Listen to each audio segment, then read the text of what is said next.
और जब तुमने मूसा से कहा कि मूसा, जब तक हम अल्लाह को सामने न देख लेंगे तुम पर ईमान नहीं लाएंगे, तो तुमको बिजली ने आ घेरा और तुम देख रहे थे। फिर मौत आ जाने के बाद हमने तुमको अस्सर नौ जिंदा कर दिया ताकि एहसान मानो।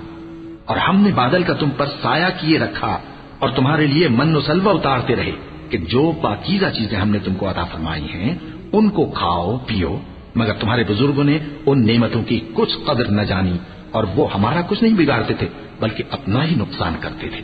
और जब हमने उनसे कहा कि उस गांव में दाखिल हो जाओ और उसमें जहां से चाहो खूब खाओ पियो, और देखना दरवाजे में दाखिल होना सजदा करते हुए और हित्वतुन कहना, हम तुम्हारे गुनाह मुआफ कर देंगे और नेकी करने वालों को और ज्यादा देंगे।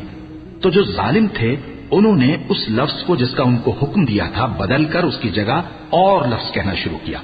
बस हमने उन जालिमों पर आसमान से अजाब नाजिल किया क्योंकि नाफरमानियां किए जाते थे।